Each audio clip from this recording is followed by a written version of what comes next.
Welcome, everyone, and thank you for joining us this afternoon. My name is Tilly Brock. I am on our business development team here at Orion Talent, and I will be your moderator today. So over the long weekend, I was thinking back to my early days in a recruitment role. And not long after I got started, the US went through the Great Recession of 08 and 09, which really caused a major pullback in hiring demand.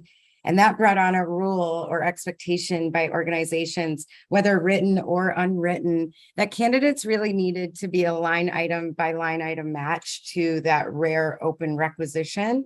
And fast forward to today, and we're witnessing the need for the opposite, to really be able to make considerations outside of the box and hire more diverse skill sets than years past.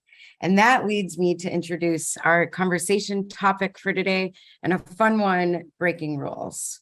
So we're tackling the challenge that nobody on this call can escape, and that is recruiting in today's environment. And we'll talk about old rules and new ideas that we can do differently to push the needle in talent acquisition. So with that, I am joined by three incredible professionals, and I'd like to give the floor to them to introduce themselves. Mark, do you mind sharing a bit about yourself and your role with Panduit? Sure. I've been with Panduit almost 11 years now. And in that time, I've worked in various parts of HR, most parts at this point. Twice, I oversaw our recruiting function and was part of the process that actually brought Orion into Panduit to be our recruiting provider. That's great. Thanks so much. Katie, how about you? Hi, my name is Katie Mahavlich. I'm currently the internal talent lead at Orion Talent, and I've been here for about a year and a half. Before Orion, I was a naval officer, and I got my start in the civilian world working in all facets of HR in the tech industry, and I've really enjoyed my current focus on TA and staffing with Orion. Recruiting has definitely changed even in the last 6 months, and it's been an exciting thing to grow, learn, and lead in this space. That's fantastic. Thanks so much, Katie. Dan, so nice to see you again. You know the routine. Nice to see you guys as well. Thanks for having me. Dan Cable, Talent Acquisition Supervisor for Vitesco Technologies. We are a Tier 1 supplier in the electrification space. We were formerly a part of Continental Powertrain, or Continental Automotive, I should say.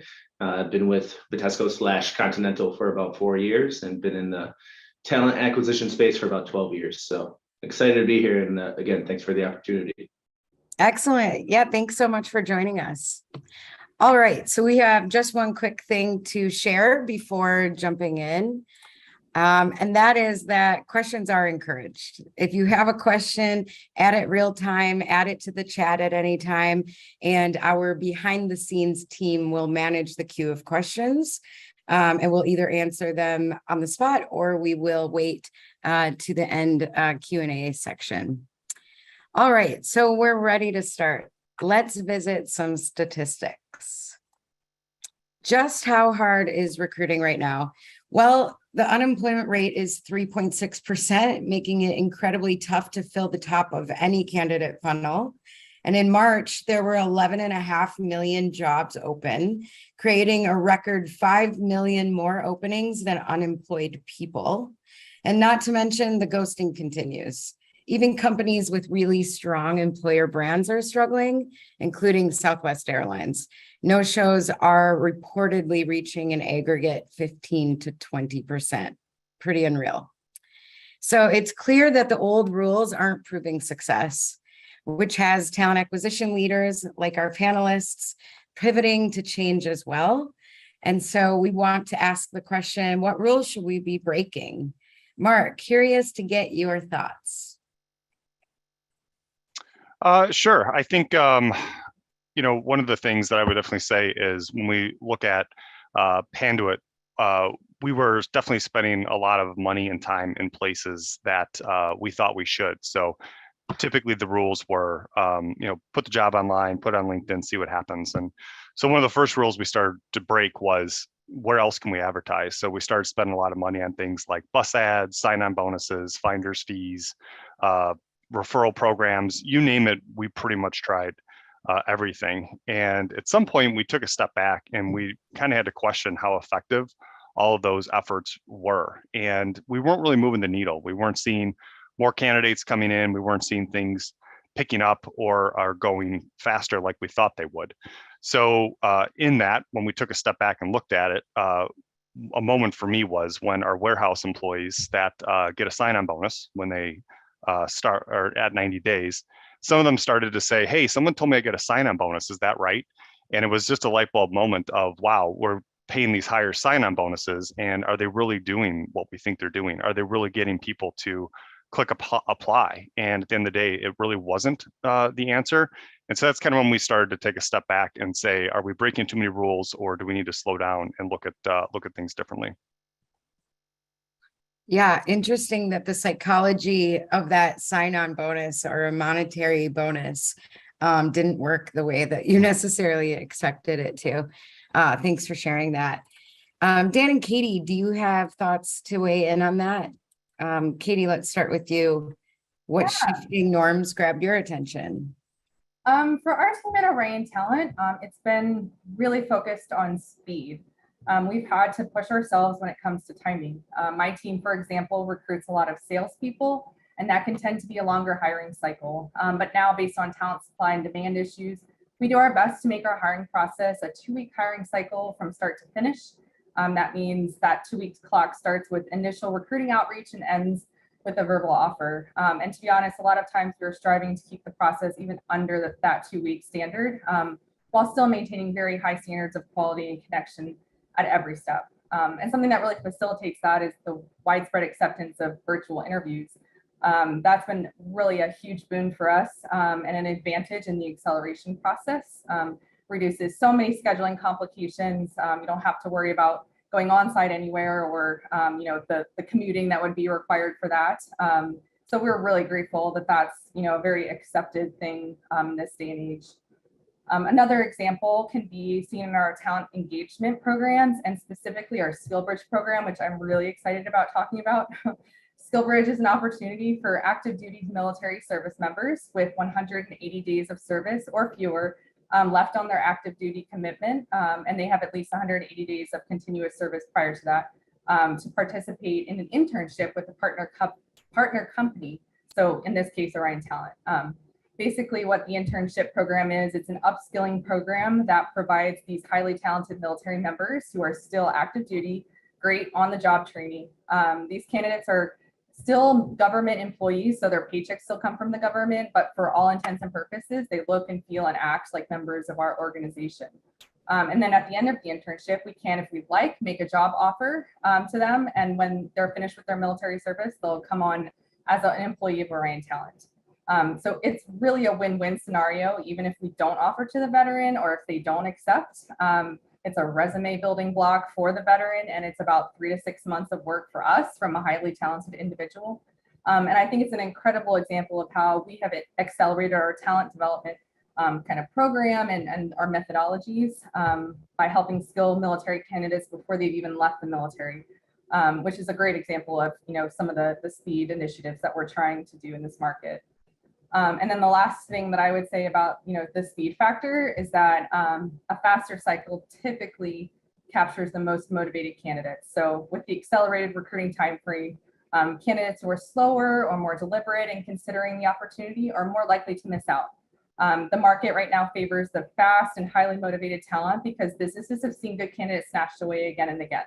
And is that a bad thing? Well, for us, for the positions we're recruiting for, sales and recruiting, the speed matches, the work and the role. So successful sales and recruiting professionals adapt to the pace of businesses all the time. They have to. So it works for us. But I know that, other recruiters and talent acquisition teams with talent pools that might be harder to acclimate to that might, not be able to capitalize as much as we do. But for us, speed is everything right now.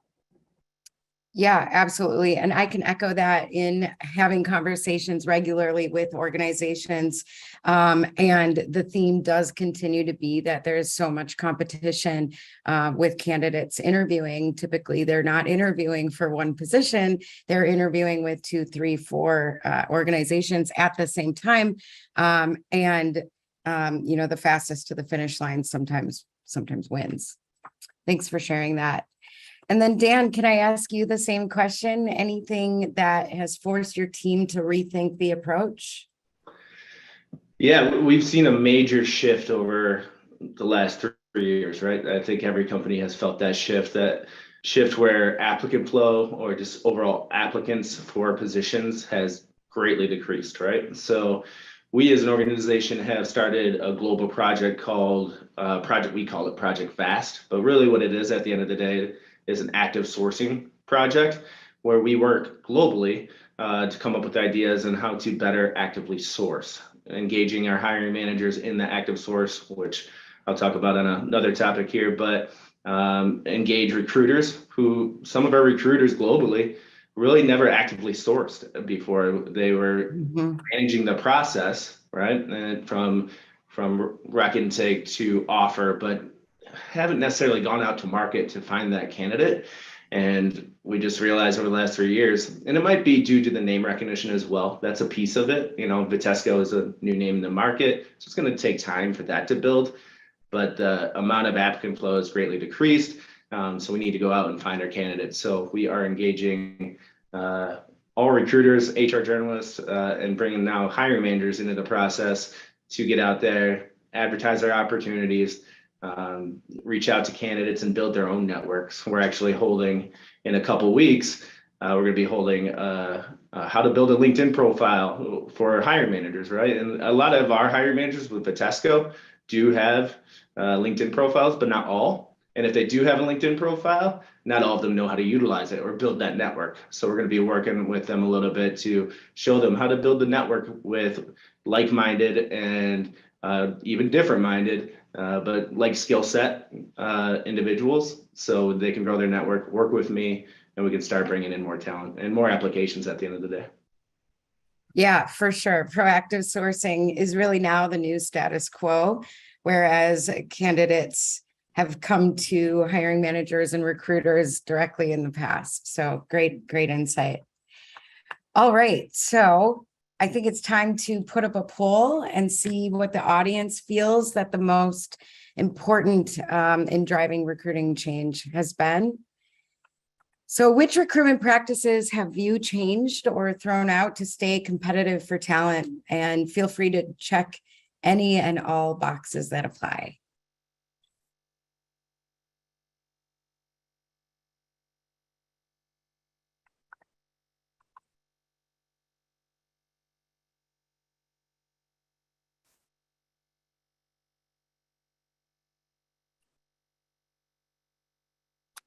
All right, and the results are in. Looks like we have two primary elements: application length and speed, for sure. And then, of course, what we just talked about, interview number and length, almost tying, with skill testing not being far behind. Anyone surprised by this?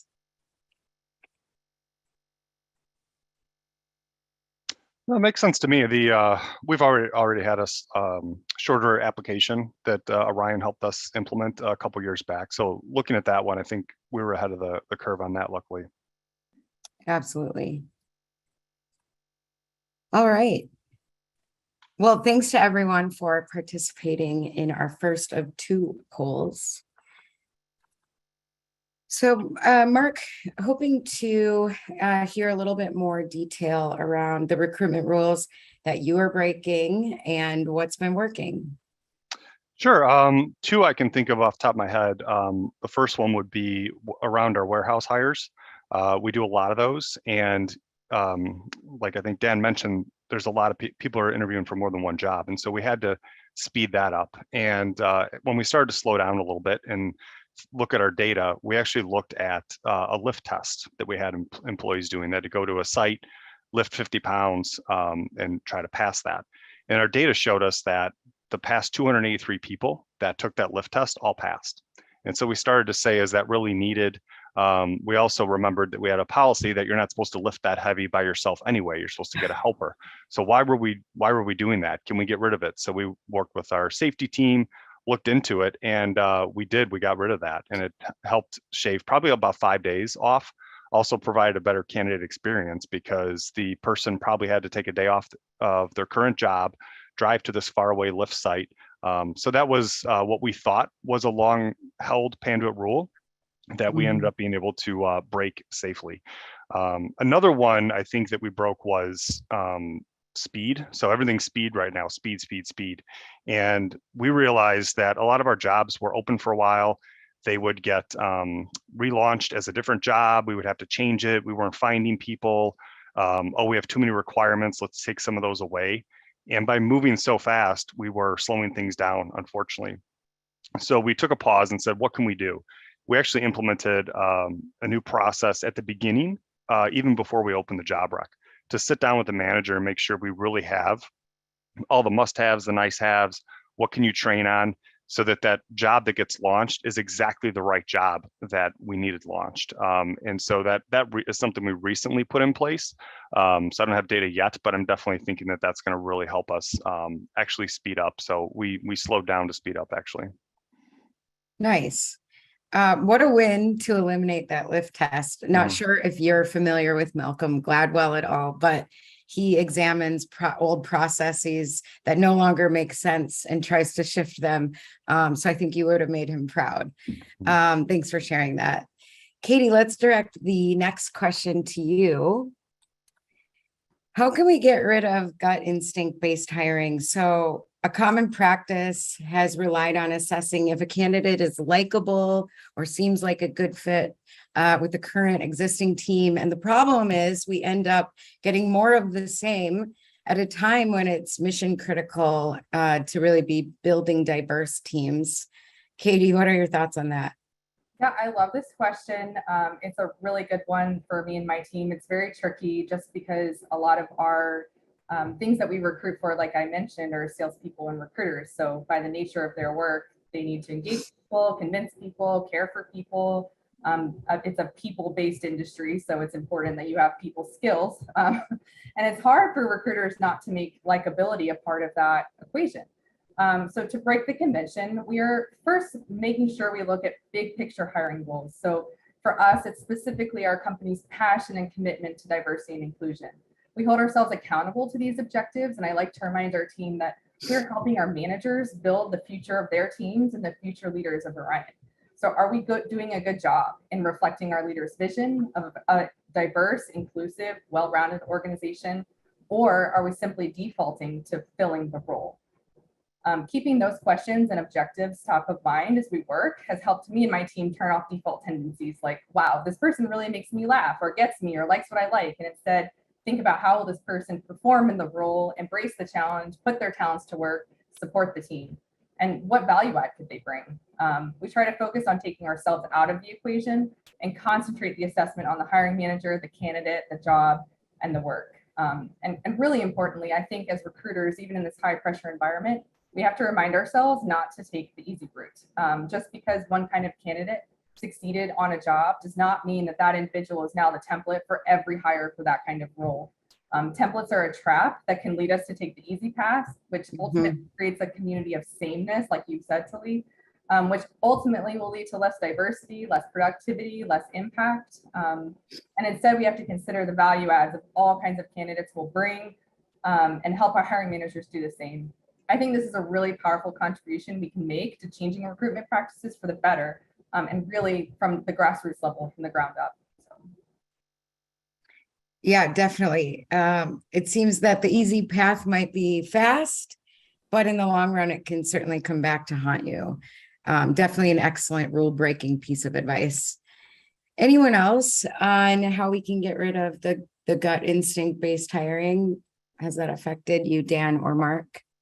Yeah, I'll touch on that a little bit. So gut instinct, it's, we often like to go back to that term, but the problem with gut instinct is that there's a lot of unconscious bias involved in it, right? So your gut instinct comes from your previous experiences, which might create an unconscious bias. So, questions I ask my hiring manager before, the interview process is, they always tell me, I want a cultural fit. I'm like, I'm only going to challenge that, but here's how I'll challenge that is, you should be looking for a cultural add, maybe not a fit, but an add to your team, right? So let's think outside the box a little bit of personality and think about how this individual might be able to add, diversity, or might be able to add a certain personality trait to your team that might be effective for your team. And then another way to get rid of the gut instinct is to go back to Mark's point, you have to clearly define what you're looking for from a technical standpoint, and then also soft skills, sure.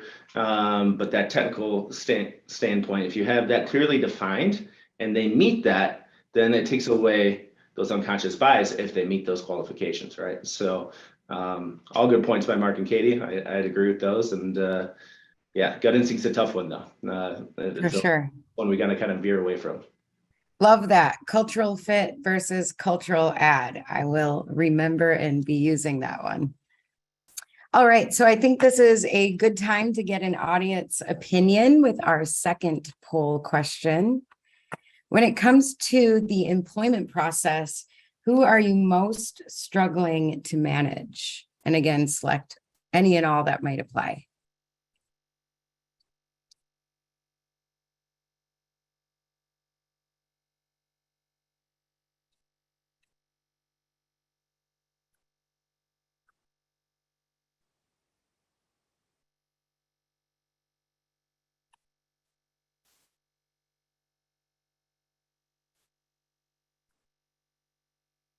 All right, somewhat of a landslide, hiring managers, with the job seekers and senior leadership coming in second and third. Probably not surprising feedback here, since hiring managers do own a majority of that recruitment process, right? Especially when you get into the meat of the interview scheduling and the feedback loop. All right. So I'm coming back to you, Dan, hoping to get your thoughts on what parts of the recruiting process should we let go of to improve hiring outcomes? Any thoughts there? Yeah, this one is, I'd be lying to you if I said we had it all figured out. These shifts are happening pretty quickly in the market. So I'll preface this answer by saying we're still trying to figure it out ourselves to an extent, but something we are doing that has made a significant difference. What before with some of these high level positions, or these, software engineers, or maybe it's a systems engineer, the hiring manager would always say, I need a senior level individual, right?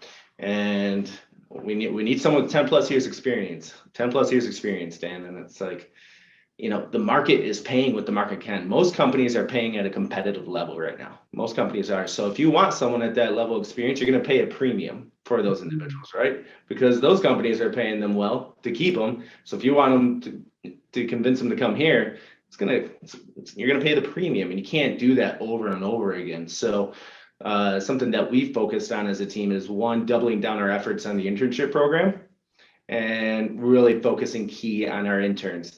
It's by no means perfect yet. We are working on it, but continuously looking for ways to, one, engage interns, get the best interns on our team, but also, make sure they have a great experience so that we can hire them full-time in the future, or bring them back for another internship the following year. Another thing we're looking at too is, someone with, maybe they're not ready for an internship, but just less years of experience, right? So more junior level candidates that we can train up in the next 6 to 12 months, because some of these positions, these higher level roles, the time to fill is greatly increased for them. It's not as quick of a fill as they used to be. So if we find more junior level talent, bring them in, train them, well, we probably just cut that time in half, and you have the opportunity to train them and really make them, a part of your organization. So that's something we've really focused on as of late. Yeah, absolutely. And with Orion Talent, having our military veteran DNA, we really do focus and work with hiring managers on finding that transferable skill set of transitioning military vets, especially for engineering type positions, like you mentioned, and technicians, technical roles, and really just reminding hiring managers to keep an open mind. And then also great to hear about upskilling programs. We're certainly seeing a surge in organizations across several industries, really recognizing how important it is to develop your people from within. So great to hear that. And I think that's a trend we'll continue to see. Anyone else want to add or rather subtract any part of the process you'd like to take out to improve the outcome? I'll just give another quick plug for SkillBridge, because Sure. what you were talking about is very translatable to SkillBridge, where we cut out the whole recruiting process. We recruit them to come into our program, but like besides that, that's it. We're upskilling them and bringing them right on if they want to at the end of their internship.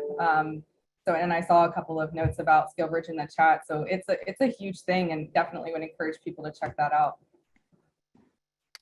Yeah, absolutely. And it gives organizations opportunity to train, entry-level folks without having to necessarily pay out of pocket for them for that first period of training. So Exactly. that is something we're actively working with organizations on deploying. All right. So it's time to wrap up our panel portion with one final question. And wanting to ask if there's any recruiting rule you would never break or you wish you hadn't broken. And let's go ahead and reverse the order, and we'll start with you, Dan. That's a tough one. I've been thinking about that question since we've talked about having this call, because it's things change so often, right? And the market changes so often. So it's hard to say that I wouldn't break a rule. The main thing that I always tell the hiring managers at the end of the day is make sure we're going to make an offer, that it has the candidate's best interest in mind and your team's best interest in mind.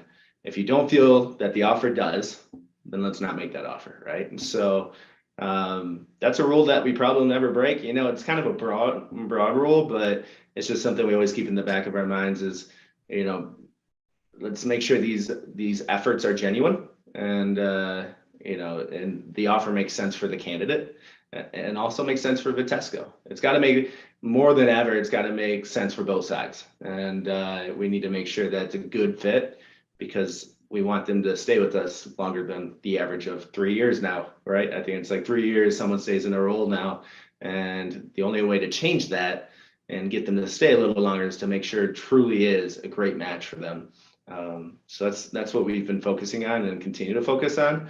I don't see us breaking that anytime soon. Yeah, definitely. There is a absolute balance that's necessary to find. And it seems almost counterintuitive that we're talking about speeding up the process, and yet it's still really critical to remember to slow down to go fast.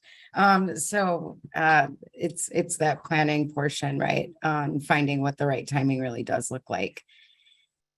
Mark, do you have anything to add here on a rule you would not break? Yeah, I think looking at our own sources of candidates. So whether that's the referral program, which we've really beefed up recently, huge focus on that, really trying to get our own employees to try and find other people to come work at Panduit. It is a great place to work. It's great people. And so we're trying to make sure our employees have the right talking points on how to highlight that to others. And we've actually seen a huge uptick in referral hires, especially in our warehouse. Not to keep talking about that, we do have a lot of other jobs, but it's been top of mind lately. Internal mobility is another great source of candidates. So during the past couple of years, I think we've seen some pretty interesting moves of internal employees that have moved. We kind of call it the rock wall. You have to go up, down, left, right, all over the place, not just up the ladder. And we've seen some people take some, what you would think are pretty risky moves, but as a company, we've supported them and tried to help them be successful. So if you can't find that purple squirrel candidate, they might be in your own company. You just have to look a little bit different at it. Yeah, absolutely. We've witnessed that here at Orion, certainly. And then Katie, anything for you to add? Any anecdotal piece you'd like to share?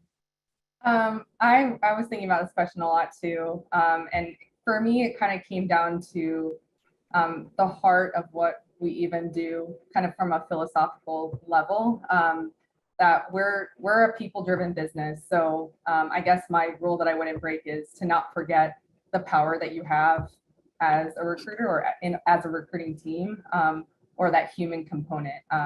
Like I said, we're a people-driven industry. So recruiting is the business of livelihoods of human beings. So regardless of how fast you're going or where you're looking, like people are always at the core of that.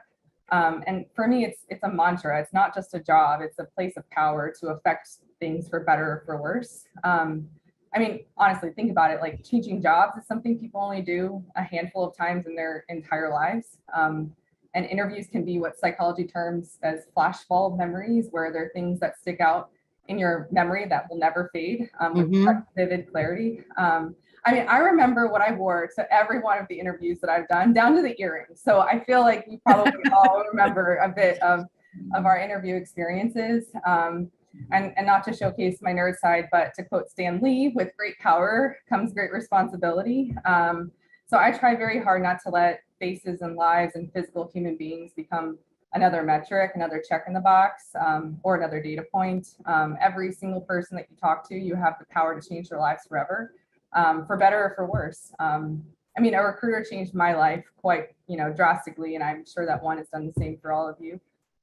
So all that to say, my rule I never break is to not forget the heart of what we do and why we do it, and your power that you hold in the position that you have.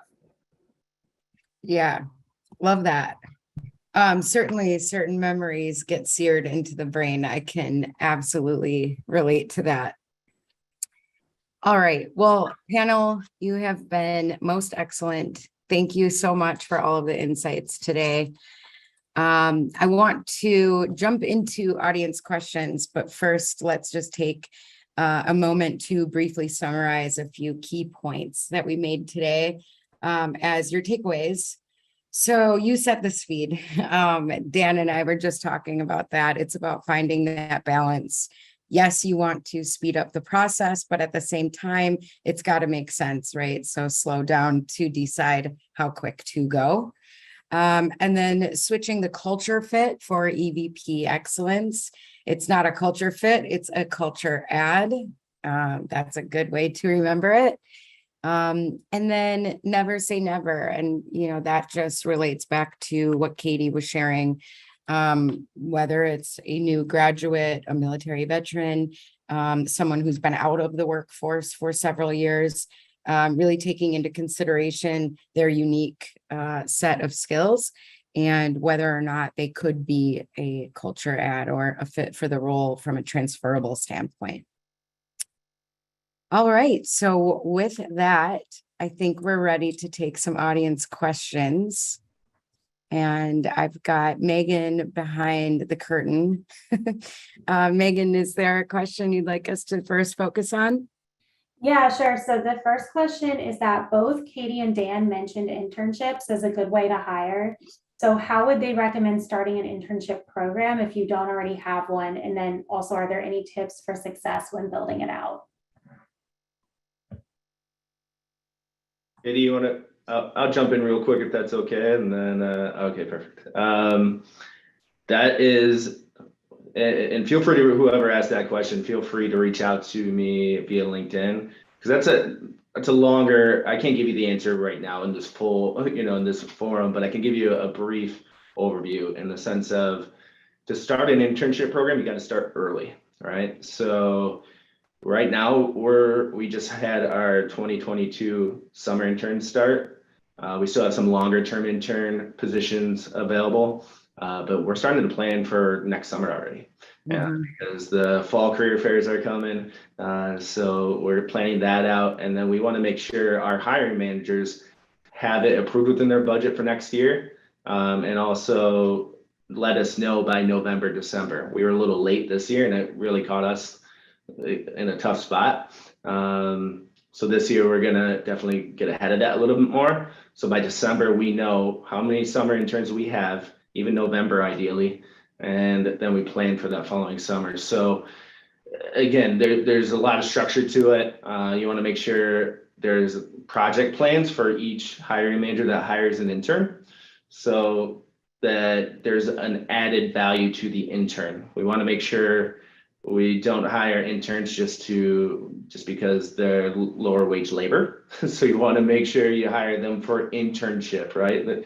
It's got to be valuable for the intern. So that's where the project plan comes into play with your hiring manager.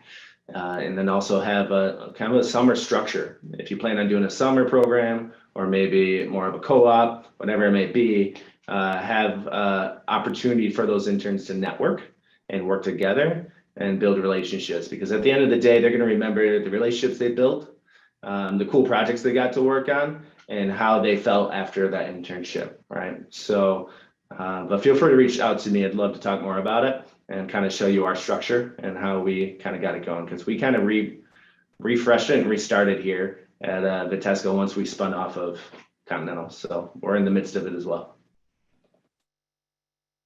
And to kind of tag along to that for SkillBridge, it's a lot of the same things that Dan mentioned about, structure and having plans, and, a training program that will help, up with the upskilling.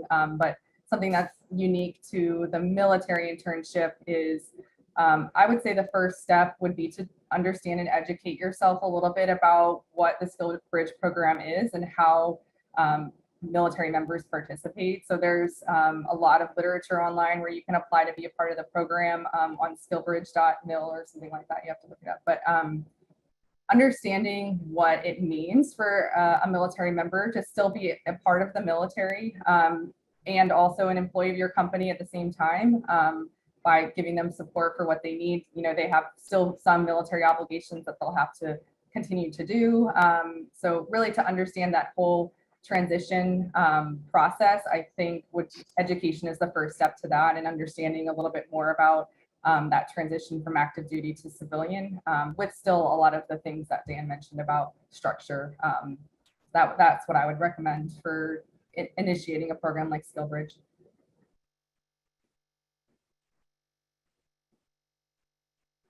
Lee, the next question, well, it's more of a comment than a question that came through the chat. Someone said that junior talent seems to own the market in many respects right now, and there seems to be a lot of competition. So how are you successfully finding junior talent right now? Yeah, I think that came after some of my comments. I saw that come in. You're 100% correct as well. There's no talent out there that's easy to find right now. So from 2 to 50 years of experience, whatever it may be, they're all difficult to find. The benefit of the junior talent, and this is where the internship program comes into play so key, is that you want to build your internship program to a point where that junior talent, if they don't come to you, at least they have that connection. So, and then we have that network out there. Usually even our senior level interns know people that graduated 3 years ago. So we're leaning on them a little bit to connect us with those individuals. So I wish I had a specific answer to fix that problem, finding junior talent. I don't, because it is difficult, but there is, you just gotta make sure as an organization that you are an attractive organization to that junior level talent, right? That promotion from within, which Vitesco strongly believes in, career growth, training opportunities. You wanna make sure you advertise that really draws in junior talent to come to your organization, because they wanna go to a place where they're gonna grow and try different opportunities. For instance, we had a software engineering manager move into HR like 3 years ago, because that's where his passion was. And that's what Vitesco does. Not to plug Vitesco, but I will. The great part about it is that you find your passion within Vitesco, and they'll help you push you towards that passion, and really help you succeed in that. So, but yeah, I agreed with you. All talent's tough. You just got to make sure that your organization has the right tools in order to get them. So. And I have a question for you. So curious, as an offshoot to the senior interns being sort of a source of referral for you, are you also offering junior talent internally a mentor-mentee type of program, connecting a more senior level person with a more junior level person, just on a business development type or professional development type of engagement? Yeah, we have two programs happening now. We actually have what's called a reverse mentee program, and then a mentor program as well for the interns. So the interns definitely have a professional mentor within their group, but then we also have the reverse mentee, and that came from an ERG we have, which is an employee resource group called AGES, which focuses on all generations, right? And the reverse mentee group is say someone that is a millennial, working with a so-called baby boomer, right? And they're mentoring the baby boomer on things they know, or the processes that they know, or how millennials might think, just little things. They just have discussions, which really helps people understand when they're interviewing individuals, kind of opens their mind up a little bit. But yeah, we find it beneficial for it to go both ways, because there's things I learned from our interns, right? These interns come in and teach me things, not about engineering. You're never going to teach me much about engineering, but I know enough to talk about it. But just in terms of the new professional, right? Such as, if you ask someone that's been in the industry for 50 plus years, they might say you always wear a tie to work. Well, things change, right? So these new interns coming in, I'd like to hear from them, like, what is attractive about an organization? Is it technology? Is it, right now we're really seeing a big shift in, remote work, right? And hybrid work and flexibility. So all that stuff. So yeah, mentoring is important for these interns to come out of university or within university to learn from individuals who have been in the field a long time, but also it's important to learn from them as well. Yeah, love that reverse mentee program. And I think that also lends itself to what Mark was sharing earlier about internal programs and processes being built out versus always focusing on that financial bonus point. So thanks for sharing that. What's our next question, Megan? Yeah, this question is for Mark specifically. Someone wanted to know how you mentioned that you beefed up your referral program. So someone wants to know how you did that. Sure, I can highlight that. We had a referral program. We just weren't really using it very often. It was more a lever we can pull if a job wasn't finding candidates. And so probably 4 or 5 times we've beefed it up more and more. And so as of right now, every job that we launch is eligible for the referral program. We've increased the dollar values based on different levels of job in the company. And we've also done a lot when it comes to advertising. So we have an email that HR puts together that we send out to all of our US employees, letting them know what jobs we really are looking for. We have kind of a spotlight section at the top, like here's some jobs we really need your help on. We also really advertised it to employees. We have it on signage within the building, stuff like that. And then last thing I'll touch on is we put together a little one-pager on why it's great to work at Panduit. So it's just a real simple, one of our HR peers is a very talented at graphics. So she put together just a really pretty simple one pager that we can hand out to employees. We printed some out poster size, and it's just got little picture bubbles to remind people of our great benefits, tuition assistance, all these things. And it kind of actually worked 2 ways. It reminds people of why you should stay at Panduit, but also you can pass that out or email it out to friends and family, stuff like that, as you try to get people to apply. Mark, I have a little bit of a curveball as a follow-up. Somebody asked that there has also been some talk that too many referrals can actually work against a company's diversity goals. So sure. Have you found this at all at Panduit, or have you seen that strengthening your referral program, or has it increased diversity at Panduit? That is a great question. So last time we looked at the data, we found that referrals were actually helping us on our D&I journey, which was a great thing. So it's nice that we actually had the data to look at and confirm that. But I think that's a risk that you should monitor. And if you have the data, you should track that just to make sure it doesn't have any unintended consequences. Okay, and then the next question is, what efforts have been made to improve no-show rates? So anybody that has experience with this, feel free to answer. I can talk a little to this. We have really tried to increase our touch points to candidates, so more communications on our end. I have encouraged our recruiters to, or my recruiters to like text the day before they're supposed to talk to somebody, like in the morning, to confirm that they're still interested. This has helped some. I haven't collected enough data to look at it long term, but I think just really increasing the amount of touches and communications and that has worked at least a little bit for us in the short term.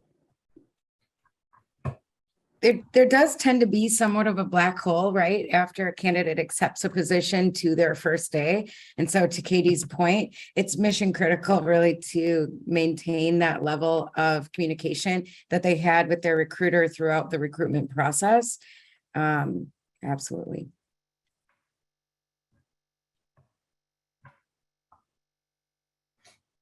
Okay, the next one is more of a comment and a question. Dan mentioned the ways that unconscious bias can crop up when we rely on some of the more traditional recruiting rules. So are there any thoughts from the panelists diving deeper into this topic of unconscious bias, which we all have, and any ways that you have found most helpful in overcoming that? Go ahead, Mark. I was going to throw out one thing that we sort of accidentally stumbled upon that I think has really been helping us is Panduit. Again, it's a friendly place. If you ask anyone why they work at Panduit, the answer is the people. So we tend to be very friendly. And I was auditing some interviews, and it kind of dawned on me, we get really friendly while we're waiting for other people to join the interview. And sometimes we probably get a little too personal. And I could share some funny stories about very specific situations where the hiring manager made a very quick personal connection, and that was 100% the person they wanted to hire. So I think the hire was probably fine. We didn't try to stop it or anything. So what we've been doing is coaching managers on that of it's okay to be friendly, but let's try to avoid the personal connection early in the interview, just so we can all stay fair and make sure we're really evaluating the person for their skills and their competencies, as opposed to, oh, hey, we both mountain bike, so I want to hire this person. It's definitely made a difference. And it's been interesting how shocked managers are when you give them that advice. They're like, but I should ask them how their weekend was and what they did and all that kind of stuff. It's like, well, you can ask them how their drive in was, or ask them how the weather was. Let's try to avoid those more personal questions. Yeah, I would echo Mark there. I also think it's important, again, at the beginning of the process, to fully understand what you need in this position from a technical standpoint. And then if those boxes are checked, then you're fine. You're fine to proceed, right? But if they're not checked and you're like, oh, I still like the person anyways, and they're in your minimum requirements, then you have a problem, right? So minimum requirements in a job posting or a job description are key, and you have to hire to them, especially if you're associated in government at all. So you have to hire to those minimum requirements. So you say 5+ years, the person has 3+ years, but you like them because they went to your alma mater, you're in trouble there. You got to be careful. So you need to assure that your minimum requirements are truly what you need, and if they meet those, great. You know, that's absolutely key. Also, we put our hiring managers through an unconscious bias training through a third party, someone that specializes in unconscious bias, because it's so important. A lot of people don't realize that some things are unconscious bias, such as, you know, like them being part of your alma mater, you know, that you can create a halo effect around someone that, for me, I went to Michigan State. When I see someone from Michigan State, it's like, oh, you know, go Spartans, right? But again, that's an unconscious bias that I'm thinking this individual is great already, right? Before I even talk to them. So you go through this training, it really teaches you how to discard that. And again, it's about having a structure at the beginning before you even have conversations with any of the candidates. And that you know, piece of paper, whatever you want to call it, that template that you check the boxes with will keep you out of that unconscious bias trouble, so to speak, right? So, but I agree with what Mark was saying as well. Okay, we have a couple of other really great questions that are a little bit longer. So the first one is, I have found that remote work is most attractive to the generations that have younger families. Unfortunately, many of the professionals who fall into this category also fall into an odd place in their career where they're highly skilled and tenured. They have a desire to grow in their career, but are unable to commit to an in-office presence or even travel. What are your thoughts on how to balance this in efforts to attract the right talent?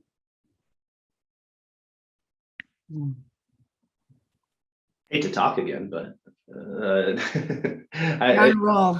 had a thought come to mind, but yeah, and then I'll be quiet.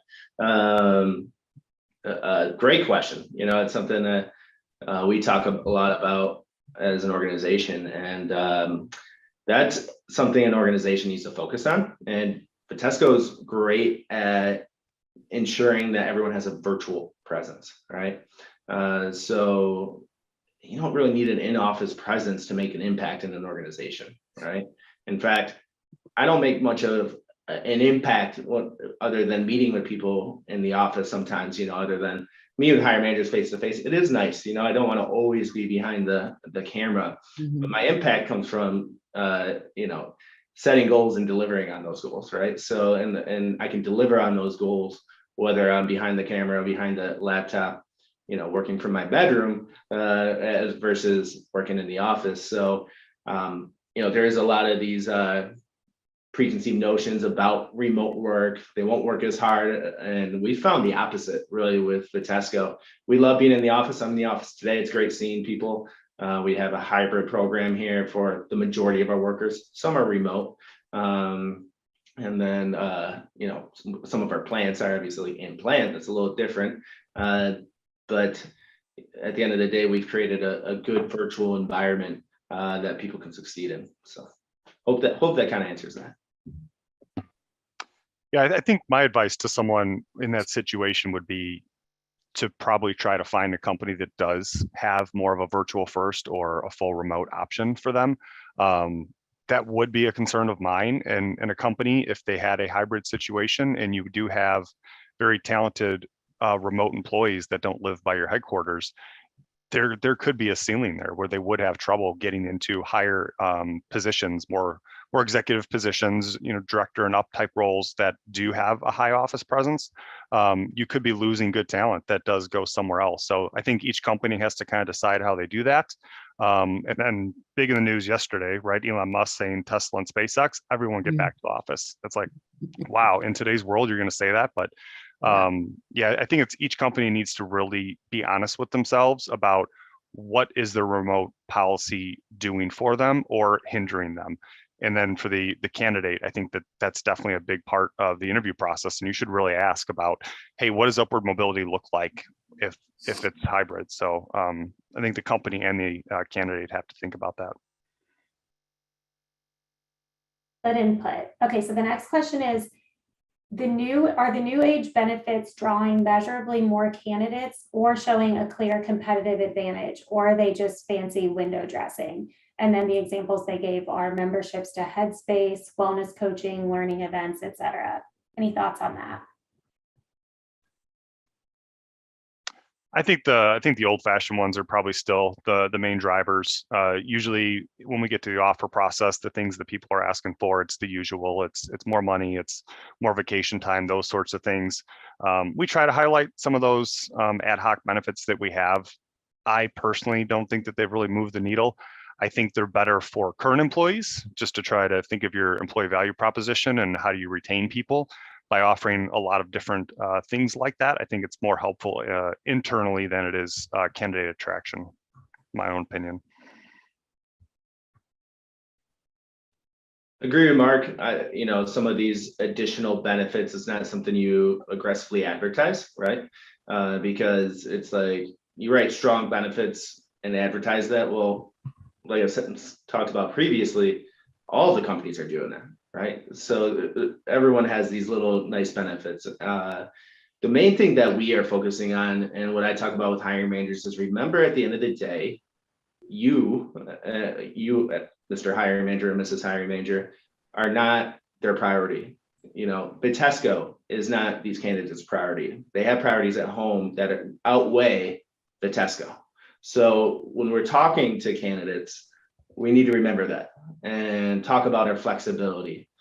talk about the opportunity to work from home. If you need, fully remote, that's an option for a lot of our positions right now. Not all of them, but a lot of them. So we need to keep in mind their top priority in life, which is typically family.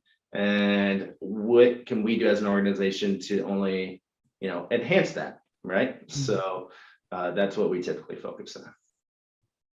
Yeah, well said. All right, Tilly, that's all the questions we have. So back to you. All right. I do not have anything else, unless Katie, Mark, or Dan have any closing thoughts. Nope. Well, thank you all for joining today. I think we covered a lot of great insights, and hopefully the audience feels like you have some takeaways and new ideas to go work on. And we will be sure to keep you informed of our next webinar in the Orion Talent series. And have a great afternoon.